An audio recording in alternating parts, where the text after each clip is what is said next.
Hello, everybody, and welcome to episode 12 of the PowettPlay Podcast. Firstly, I would like to all say I wish you all the best for 2024 and a Happy New Year. And how are you, Kai? I'm good, Jordan. How are you? Happy New Year. Happy New Year to you, yeah. No, I'm not too bad. I'm on the back end of a cold, but other than that, I'm not too bad. So if I sound a little croaky, I do apologise. But how's your time in the USA been? It was a hell of an experience. Houston, you have a problem. If the same could have not been more apt than Houston, you have a problem. It was the tournament was from my team's perspective. It was a really good experience. The owners were really good. The players, really came together well. But from a tournament perspective, I think that the ICC is going to have to look at. I guess who they give sanctioning to, the guy that was running that league has done some, at best, questionable things. And lots of things that are needing to be, I guess, investigated deeper. Lots of players left there underpaid, if paid at all. Situations where teams sort of got kicked out of hotels in the middle of the night. And, just lots of crazy stuff that happened. But as I said, fortunately enough for me, my team and my team owner were really good. Very happy to have fortunately been selected for the team that I did. If unfortunately we lost in finals. And, it's a new experience, another learning experience, and we take it and you roll with it. No, that's...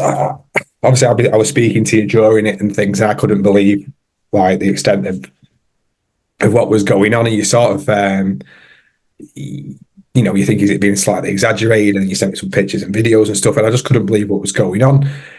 You mentioned there about some of the team, obviously your team, the Premium Indians, good team, good owners.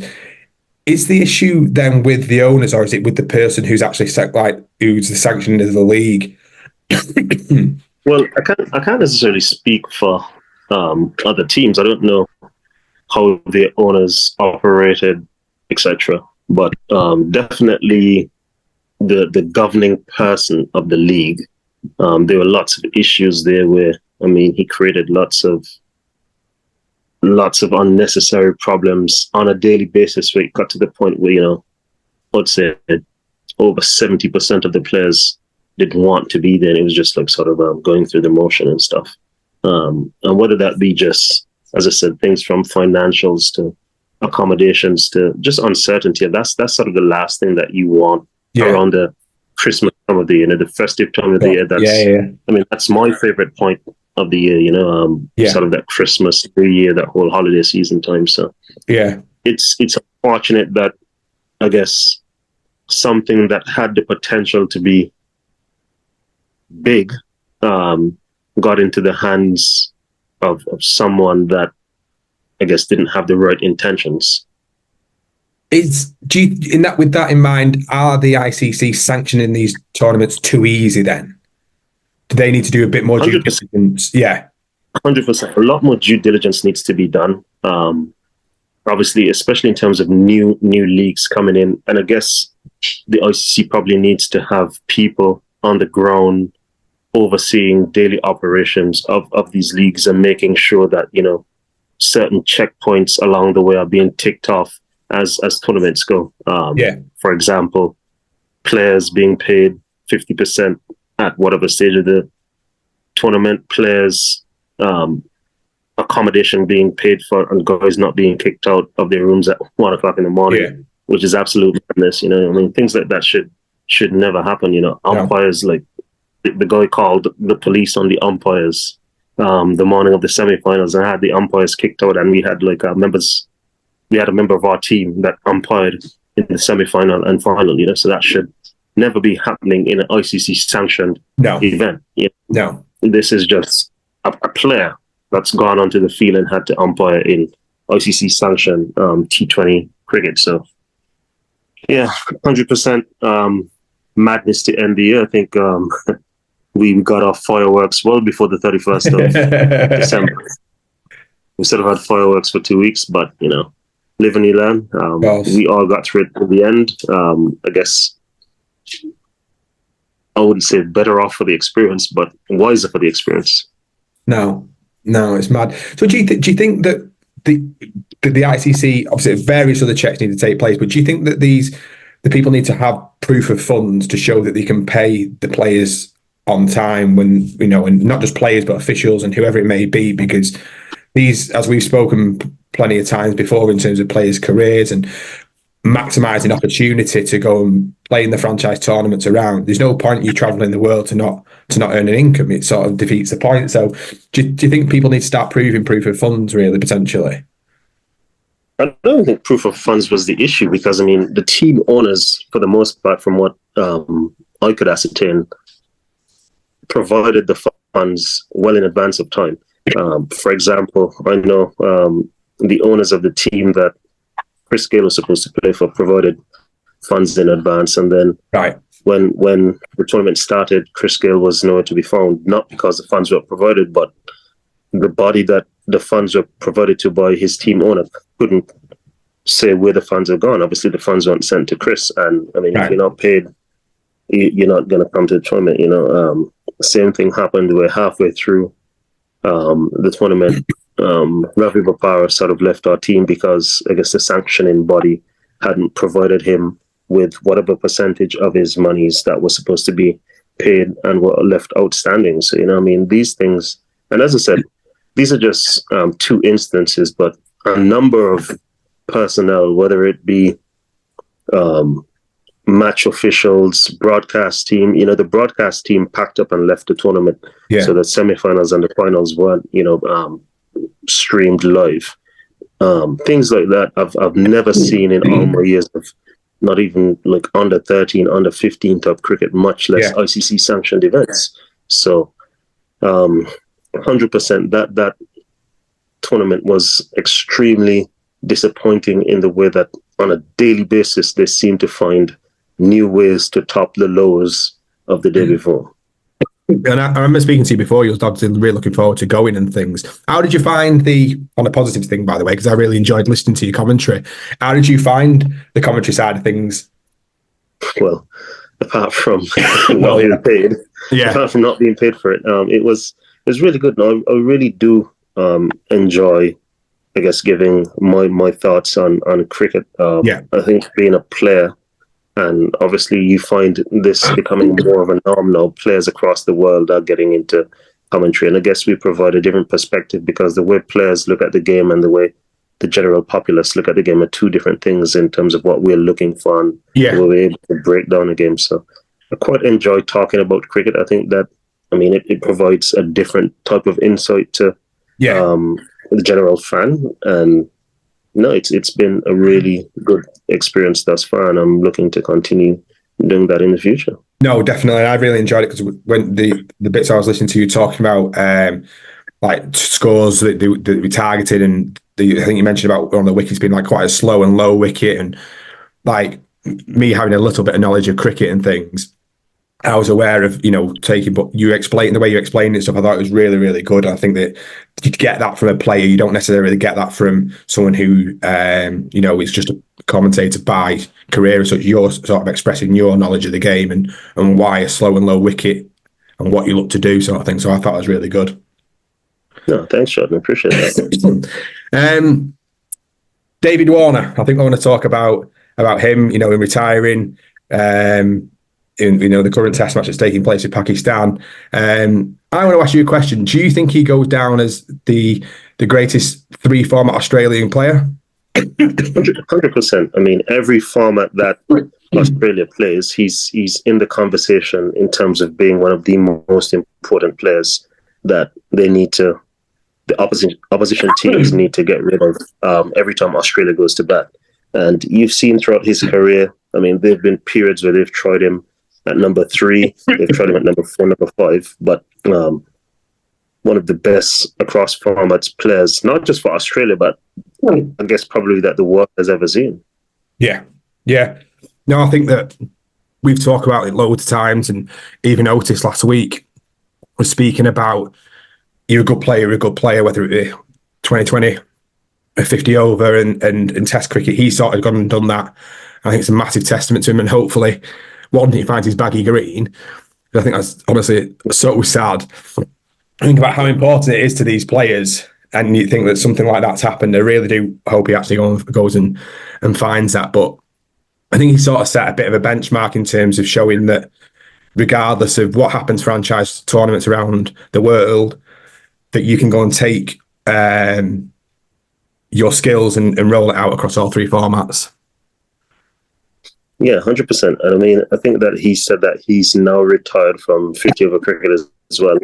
Yeah. But obviously he's still looking to participate in the T20 World Cup this year. But I think that's what franchise cricket does. It allows for a player to extend their career, and not only just extend their career, give them an opportunity to control their career in terms of where they want to play and when they want to play. Because if you have an idea that you're going to be in XYZ leagues throughout the year, then you can sort of plan your year. And obviously this allows players the ultimate luxury of having more time at home with the family and still being able to provide for the family through, I guess, the riches of T20 franchise cricket, which is, in some people's eyes, less strenuous than international cricket. But I actually see it the other way around, because international cricket puts you in the shop window, whereas if you're just playing T20 franchise leagues and you fall out of favor, how are you going to, provide for your family? So a lot more strenuous, and people have to be a lot more dedicated and professional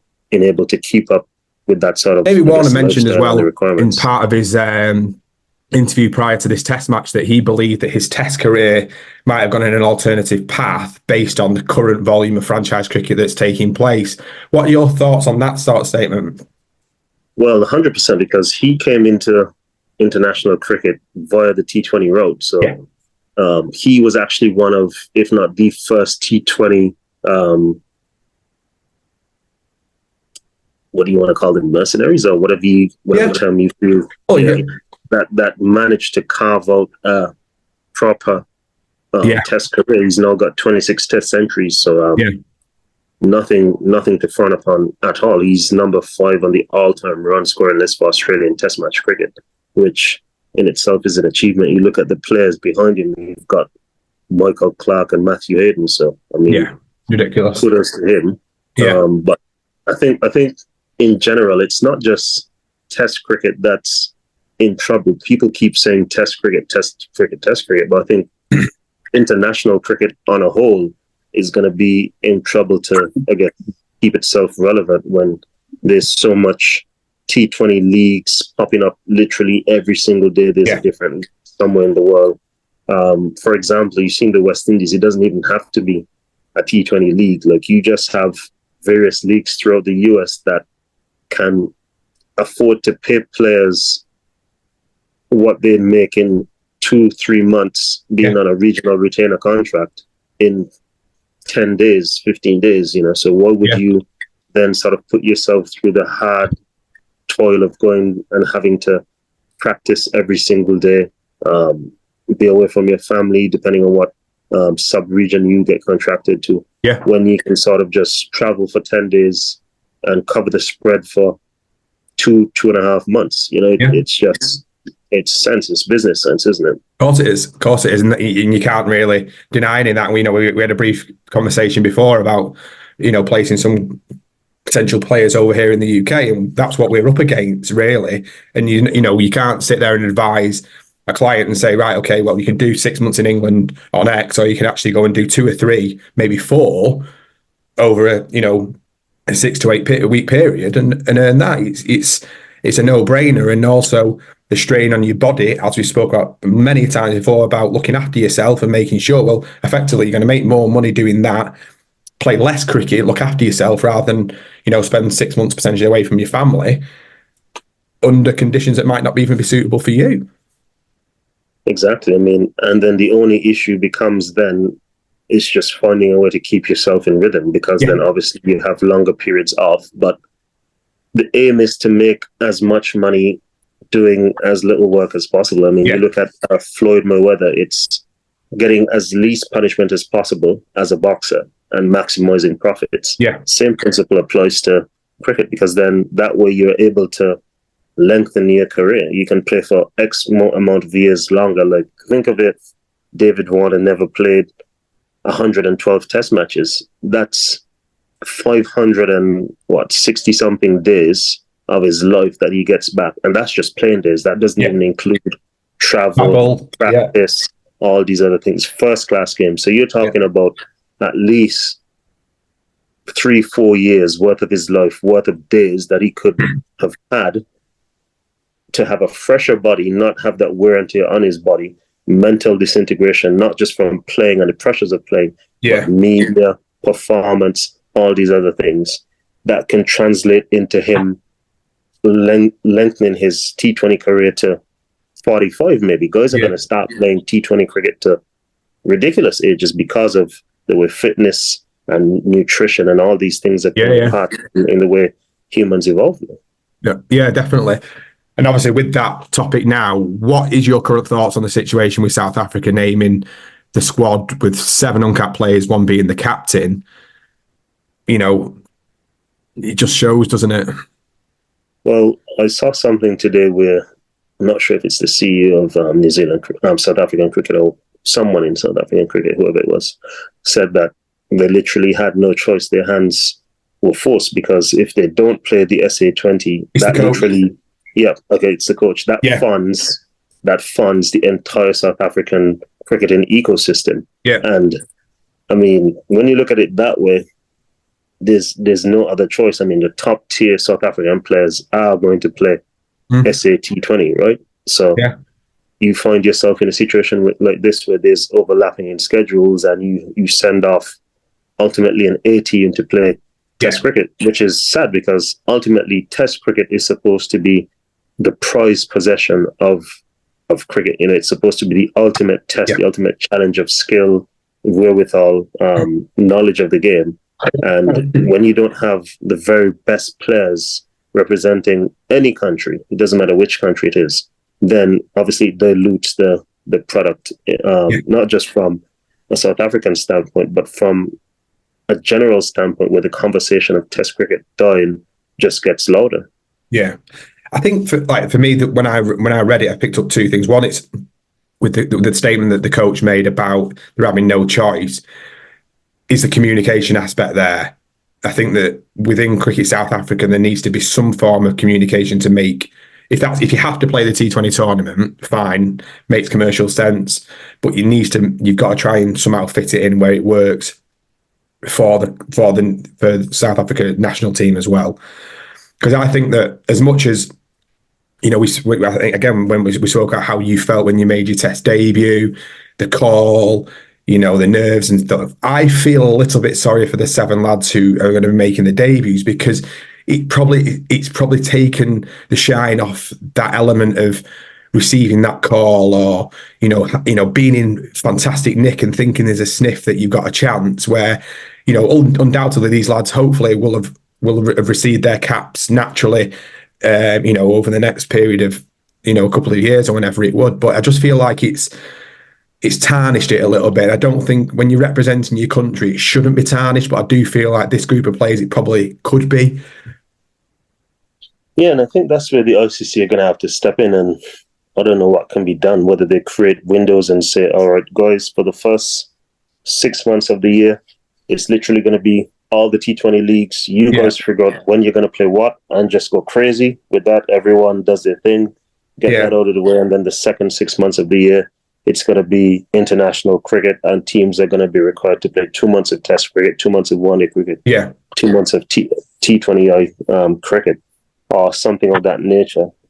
Maybe it becomes a case where you sort of cancel T20Is unless there's a World Cup, because you're playing all these T20 franchise leagues. And that opens up an extra month, and you take it to 7-8 months worth of T20 franchise leagues, and, you know, people just go crazy around the world, being able to, I guess, satisfy the financial requirements of the respective boards around the world, and keep them afloat, because obviously we know that basically only 3 cricketing boards in the world make money in Australia, England, and India, and the rest of the world are literally just clutching at straws once it comes to international cricket.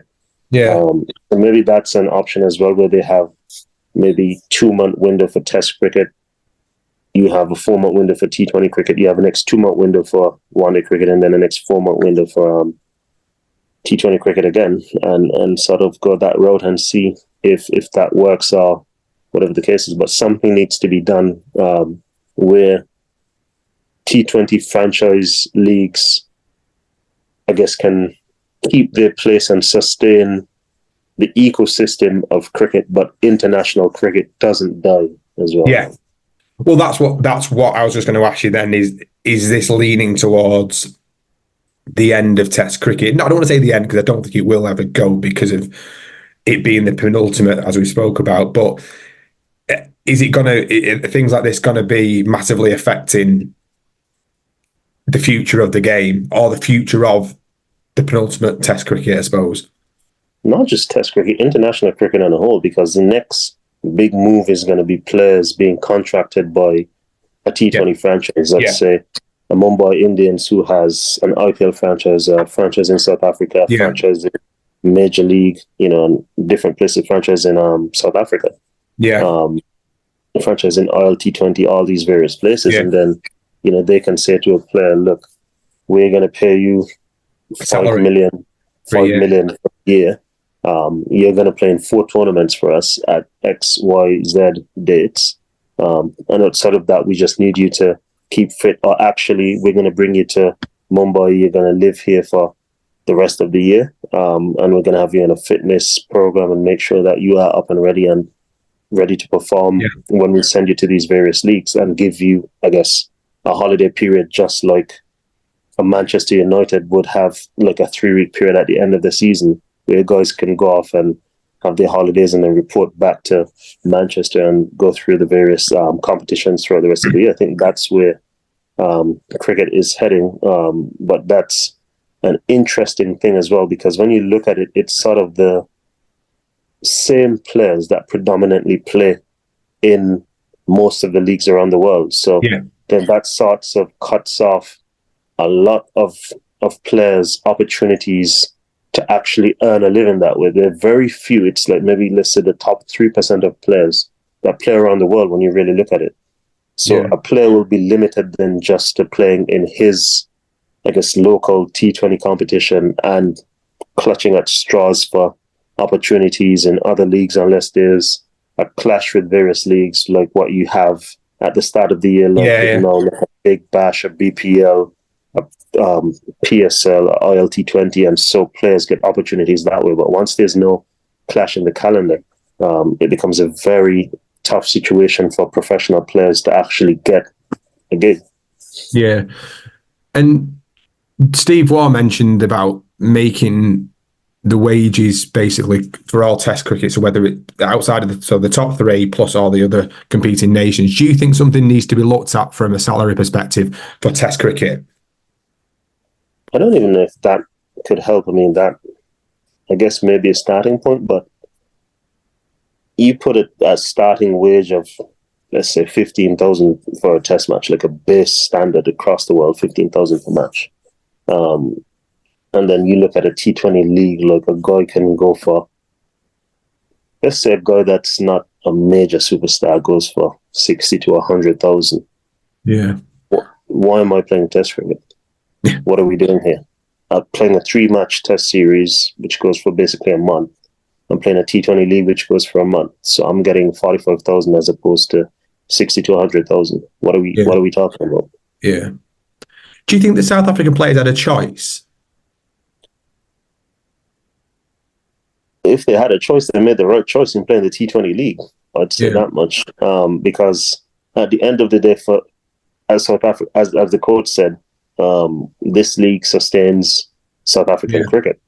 So if it's something that sustains South African cricket, then you have to have your best product available. Therefore, your best players can't go on a Test tour when you have the product that sustains your entire entity on display at that point in time. Yeah. I think, just to summarize on this, I just feel that it's getting the balance between looking after the players' futures financially, making sure that the Test cricket is looked after, and we can, that the top teams can be competing, and and things like that. But I just hope it works out in a way where we get to see, all three forms, in my opinion, maintain that level where we're not constantly trying to balance and look after bits and pieces around. I understand that that's going to take place because of the volume of franchise cricket around the world. But by looking after it in the right way, like you said before, whether you section it, hopefully the ICC or people, the powers that be, sort of have a think about it in a way of looking after the sport that we love, really. And when you look at, I guess, not only just Test cricket, but longer format cricket, so even 40 cricket, even those guys that were specialists in, I guess, in that format now are trying to improve their scoring rate, or bowlers bringing something different to their skill set, because ultimately, what pays the bills and what looks after, I guess, your family long after you've retired is funds in the bank. And so guys can't rely on being a Test cricketer that's playing, let's say, 2-match Test series per year. So you're playing a series in January, you're playing the next series in July, and the next series in December. Like, it's so sparse, the opportunities, that players do get frustrated, and players want, I guess, more for themselves in terms of not only playing time, but just general opportunity for life in and after cricket as well. So it's a very difficult situation. I just wanted to ask you a question regarding Usman Khawaja. He's sort of, he's speaking out on the situation between Israel and Palestine. And I want to ask you a question whether players should players be able to sort of express their opinion on politics? I think people, not just players, people should be able to express their views in a respectful way. On anything, as long as it's not disrespectful to anyone. I mean, society is very sensitive these days, but I don't think that he should sort of be cocooned in terms of what he can and can't do if it's not something that's, disrespecting or threatening somebody else. I mean, you look at the NBA, for example, which I think is probably the most progressive sports league out there, and they have so many causes that are player-driven, player-led, and they allow players to, I guess, have that discussion with the governing body and how they take the game and their views forward, and they have, social justice awards, etc., etc. And so, I mean, once you empower players to do things like this, then I mean, it would help society on a whole, because I mean, you look at the whole Black Lives Matter situation that we had in cricket a few years ago. I think personally for me, it was frustrating, because I don't think it served any purpose in the fact that, okay, we took a knee, and then what? The purpose for me wasn't to take a knee. It was supposed to be finding ways to educate people on, I guess, the plight that Black players and Black society faced. And so I don't think that it sort of achieved or served the purpose that it should have.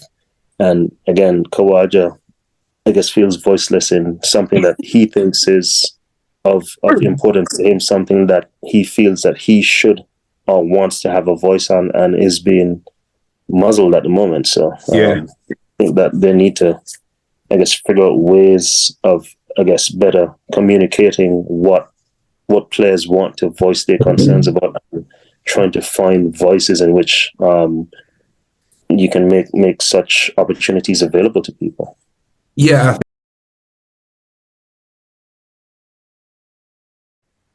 So just to finish, I wanted to ask you about, obviously, the current Test matches that are taking place at the minute. And, well, one, it was an impressive performance in the first Test match in South Africa beating India. But then the second Test match is probably the shortest in overs the Test match has been, I think. Yeah, it's been recorded as the quickest Test match to be completed in the history of Test cricket, and the pitch definitely had some part to play in that. It'd be interesting to see what the ICC rates that pitch, because obviously when you get situations where matches finish quickly on turning pitches. Obviously, the rating isn't great, so on overly seam-friendly conditions like this. But I think personally, Aidan Markram should have been man of the match. Superb.